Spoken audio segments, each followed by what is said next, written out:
ফরাইজুল উমরা, আমরা যে অনেকে উমরার যাই, উমরার মধ্যে কিছু কি রয়েছে, ফরজ রয়েছে। আপনি আমি উমরার মধ্যে গিয়ে যদি এই ফরজ কাজগুলো না করি, আমাদের উমরা কি হবে না, আদায় হবে না, ফরজ আদায় হবে না। তার মধ্যে একটা হচ্ছে ইহরাম। ইহরাম বানতে হবে। ইহরাম মানে ওই সাদা কাপড়, কাফনের কাপড় মতো। এই কাপড়টা যারা উমরা করতে যাবেন তারা বিমানে ওঠার আগেই কি করে ফেলতে হবে। কি জন্য? ওই যে হজে বাইতুল্লাহ শরীফের আশেপাশে কতগুলো পাহাড় রয়েছে, এই পাহাড়গুলো এক একটা নাম রয়েছে। এক এক দেশের মানুষেরা ওই পাহাড়গুলো অতিক্রম করে আসার আগে আগে ইহরামের কাপড় পরতে হয়। ঠিক আছে? এরকম বিভিন্ন পাহাড় রয়েছে। আমাদের বাংলাদেশের হজের মানুষেরা যখন হজ করতে যায়, ওই একটা পাহাড় রয়েছে, ওই পাহাড়টা অতিক্রম করা বিমানের মধ্যে গেলে আগেভাগে কি পাহাড়টা পড়ে যাবে। সেই জন্য বিমানে থাকতেই এই জন্য হাজিরা যারা যায় তাদেরকে এখান থেকে কি ইহরামের কাপড়টা পরে ফেলার জন্য বিভিন্ন হজের এজেন্সিরা বলে থাকেন। সেই জন্য প্রথমে ইহরামের কাপড়টা পরে নিতে হবে। যেহেতু ওই পাহাড়টা যদি অতিক্রম করে ফেলি, এরপরে যদি আমি ইহরামের কাপড় পরি তাহলে কি হবে না, হজ আদায় হবে না। এরপর হচ্ছে তাওয়াফ। উমরার অন্যতম একটা ফরজ হচ্ছে গিয়ে তাওয়াফ করতে হবে। তাওয়াফে জিয়ারত, কাবা শরীফ, বাইতুল্লাহ শরীফ যাওয়ার সাথে সাথে কী করে দিতে হবে, তাওয়াফ শুরু করে দিতে হবে। এরপর হচ্ছে সাই মানে হচ্ছে সাফা মারার মধ্যে দৌড়াদৌড়ি। আমরা যারা উমরার মধ্যে যাব এই তিনটা ফরজ কাজ অবশ্যই করতে হবে, যাহলে উমরা আদায় হবে না। কী করতে হবে? ইহরামের কাপড় পরতে হবে, তারপর তাওয়াফ করতে হবে, তাওয়াফে জিয়ারত। এরপর হচ্ছে সাই মানে সাফা মারার মধ্যে কি, যেহেতু আল্লাহ বলেছেন ইন্না সাফা ওয়াল মারওয়াতা মিন শাআইরিল্লাহ, সাফা এবং মারওয়া পাহাড় হচ্ছে আমি আল্লাহর একটা নিদর্শন। মকাম ইব্রাহিম যেভাবে নিদর্শন, ওই সাফা মারওয়াও নিদর্শন। কি জন্য? ওই সাফা মারওয়ার মধ্যে হজরতে ইসমাইল আলাইহিস সালাম আম্মা জান পানির জন্য দৌড়াদৌড়ি করেছেন। আল্লাহর কাছে এটা বেশি পছন্দ হয়েছে।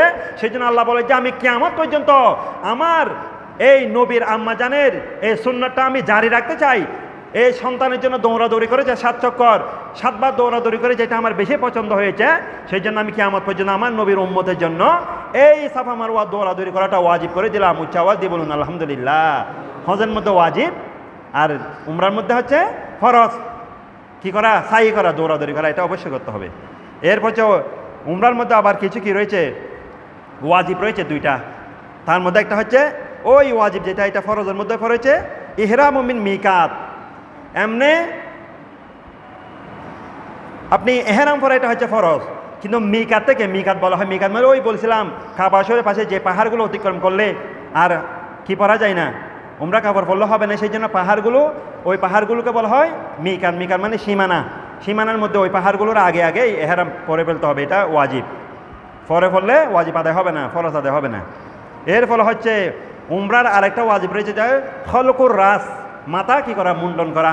এই জন্য হজের মধ্যে যারা আসে তারা দেখেন মাথা মুন্ডন করে ফেলে, মাথা চুল ফেলে দেয়। এটা হয় কি উমরার ওয়াজিব, উমরার ওয়াজিব। সুতরাং আমরা যখন হজের মধ্যে যাব, উমরার মধ্যে যাব, এই বিধানটা মনে রাখতে হবে। আমরা কি করব, হজ করার পর, উমরা করার পর আমাদের মাথা কি করতে হবে, খলক করতে হবে। এই মাথাগুলো মনে রাখবেন। এবার আসুন হজের ফরজ সম্পর্কে কিছু জানি। হজের ফরজ সম্পর্কে আমরা একটু জানি। ফরাইজুল হজ, এর মধ্যে অন্যতম যেটা সবচেয়ে প্রথম যে হজের ফরজ সেটা হচ্ছে ইহরাম। এটার মধ্যে কি, ইহরাম হচ্ছে ফরজ। ইহরাম না বেঁধে আপনি হজ করলে আপনার হজ আদায় হবে না। এই জন্য মিকাত, ওই বলছিলাম পাহাড়গুলো অতিক্রম করার আগেই বিমানে ওঠার মধ্যে বা বিমানের মধ্যে থাকতে বা বিমানে ওঠার আগেই আপনাকে ইহরামের কাপড় পরতে হবে। এরপর হচ্ছে উকুফে আরাফা, আরাফার ময়দানে অবস্থান করা। আপনি হজ করেছেন, সব কাজ করেছেন, সাই করেছেন, পাথর নিক্ষেপ করেছেন, তাওয়াফ করেছেন, কিন্তু আপনি আরাফার ময়দানে গিয়ে অবস্থান করেন নাই, আর আপনার হজ আদায় হয় নাই। আপনি এমনি গিয়েছেন, গিয়েছেন, আপনার হজ আদায় হয় নাই। কেননা আল্লাহ রাসূল সাল্লাল্লাহু আলাইহি ওয়াসাল্লাম বলছেন আল হাজ্জু আরাফাতুন, হজ মানে হচ্ছে আরাফায় অবস্থান করা। আপনি আরাফার মধ্যে অবস্থান করবেন না, আরাফার ময়দানে যাবেন না, আপনার হজ আদায় হয় না। আপনি এমনি যাবেন আর আসবেন। এরপরে আরেকটা হচ্ছে তাওয়াফ ও জিয়ারত, হজের ফরজ। আপনি হজে যাওয়ার সাথে সাথে আপনি ইহরাম বিমান থেকে নেমে বাইতুল্লাহ শরীফে যাওয়ার সাথে সাথে আপনাকে আগে তাওয়াফে জিয়ারত করতে হবে, 7বার কি করতে হবে, তাওয়াফ করতে হবে। এই 3টা হচ্ছে হজের কি ফরজ, মূল হজের ফরজ, বড় হজের ফরজ। এই 3টা না করলে আপনার হজ আদায় হবে না। এবার আসুন হজের কিছু কি রয়েছে, ওয়াজিব রয়েছে, যেগুলো না করলে ওয়াজিব তরক হবে। আর ওয়াজিব তরক হলে দম দিতে হয়। দম মানে ছাগল, ওখানে যে ছাগল ভেড়া এইগুলো আছে, এগুলো কি দিতে হয়, দম দিতে হয়, কোরবানি দিতে হয়, এটাকে দম বলা হয়। আপনার যদি ওয়াজিব তরক হয়, দম না দিলে আপনার ওয়াজিব তরক হওয়ার কারণে আপনি গুনাহগার হবেন, আপনার হজের মধ্যে কি হয়ে যাবেন, নুকসানিয়ত হয়ে যাবে। হজের মধ্যে কি নুকসানিয়ত চলে আসবে, আপনার হজটা যথাযথ হবে না। সেই জন্য এই ওয়াজিবগুলো আপনাকে যথাযথভাবে আদায় করতে হবে। আর যদি এখান থেকে কোনো একটা ছুটে যায়, আপনাকে দম দিতে হবে। হ্যাঁ, এই দম মানে কোরবানি দিতে হবে। এর মধ্যে প্রথম যেই ওয়াজিব সেটা হচ্ছে ইহরামু মিন মিকাত, মিকাত থেকে মিকাতের আগে আগে ইহরাম বেঁধে ফেলা। অর্থাৎ কাবা শরীফের আশেপাশে যে মিকাতগুলো রয়েছে, এগুলো পাহাড়গুলো অতিক্রম করার আগে আপনাকে ওই কাপড়গুলো পরে ফেলতে হবে। সেই জন্য হাজিরা বিমানে ওঠার আগেই পরে ফেলে।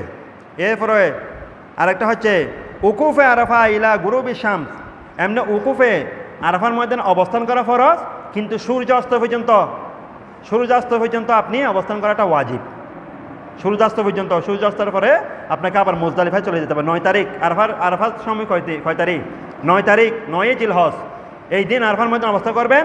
সূর্যাস্তের পর আপনাকে সেখানে নামাজ পড়তে হবে। সূর্যাস্ত পর্যন্ত ওই আরাফার ময়দানে অবস্থান করাটা ওয়াজিব। এরপর হচ্ছে উকুফিল মুজদালিফার মধ্যে কি করা, অবস্থান করা। মুজদালিফা আরেকটা স্থান, আরাফার ময়দানে অবস্থান করবা, সেখানে মাগরিব এশা এইভাবে একটা নামাজ পড়ার বিধান রয়েছে একসাথে করে। আপনাকে ওই রাতে রওনা দিতে হবে মুজদালিফার মধ্যে। ওই মুজদালিফার মধ্যে গিয়ে রাতে অবস্থান করতে হবে। তাহলে দিনে আরাফার ময়দানে অবস্থান, রাতে কোথায়, মুজদালিফায়। মনে রাখবেন এগুলো আপনারা যখন হজ যাবেন তখন বলবে, তবে আগে জেনে রাখা ভালো। আপনি আরাফার ময়দানে সারাদিন অবস্থান করেছেন, রাতে হচ্ছে মুজদালিফার মধ্যে, ওখানে গিয়ে আপনাকে রাতের মধ্যে অবস্থান করতে হবে। এটাও হজের ওয়াজিব।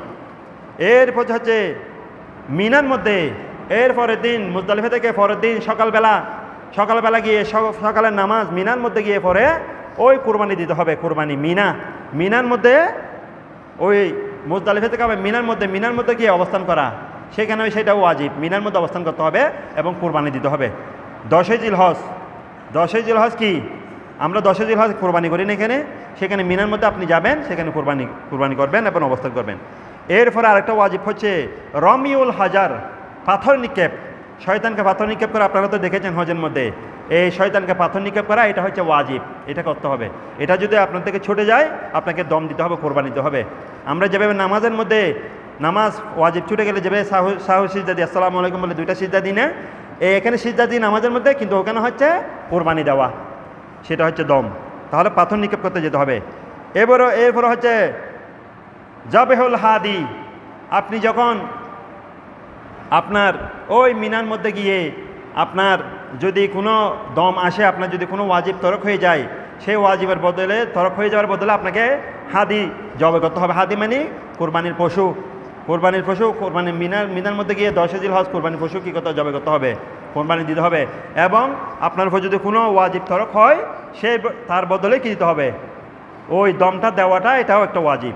দম না দিলে আপনার হজের মধ্যে কি হয়ে যাবে, ফত হয়ে যাবে। এরপরে আসুন হলকু শারিন, মাথা মুন্ডন করা। হজের মধ্যে হজের কাজ যখন শেষ হয়ে যাবে, আপনাকে কী করতে হবে, মাথা মুন্ডন করতে হবে। এরপরে আরেকটা যে ফরজ কাজ, এই 8 নম্বর মধ্যে সেটা তাওয়াফুল বেদা। তাওয়াফে বেদা মানে আপনি যখন হজের সব কাজ যখন শেষ হয়ে যাবে, 8, 9, 10, 11, 12 পর্যন্ত, অনেকে 11, 12 পর্যন্ত হজের কাজ থাকে অনেক সময় করে। মেন কাজ হচ্ছে 8, 9, 10, এই 3 দিন বেশি কাজ। এই হজের যাবতীয় কাজ শেষ করার পর আপনি যখন কি করবেন, হজের কাজ থেকে বিরত হবে, তখন আপনাকে মাথা মুন্ডন করতে হবে। এটাও হজের ওয়াজিব। মাথা মুন্ডন করে ফেলে দিতে হবে, চুলগুলো ফেলে দিতে হবে, এটা হচ্ছে হজের ওয়াজিব। এরপরে সর্বশেষ যেটা, সেটা হচ্ছে সাই করতে হবে, সাফা মারওয়ায় দৌড়াদৌড়ি করতে হবে। আপনি যদি সেটা না করেন, আপনার হজের ওয়াজিব আদায় হবে না। অতএব ওয়াজিব আদায় না হওয়ার ফলে আপনার হজ আদায় হয়ে যাবে, কিন্তু ওয়াজিব তরক হওয়ার ফলে আপনি গুনাহগার হবেন। ওই গুনাহগার থেকে বাঁচার জন্য আপনাকে ওয়াজিব তরক হয়ে গিয়েছে, সেই জন্য আপনি যদি অসুস্থ হয়ে যান, আপনি যদি সাফা মারওয়া দৌড়াদৌড়ি করতে না পারেন, সাই করতে না পারেন, আপনাকে কি দিতে হবে, দম কোরবানি দিতে হবে। এটা দিলে আপনার ওয়াজিবটা কি হয়ে যাবে, আদায় হয়ে যাবে।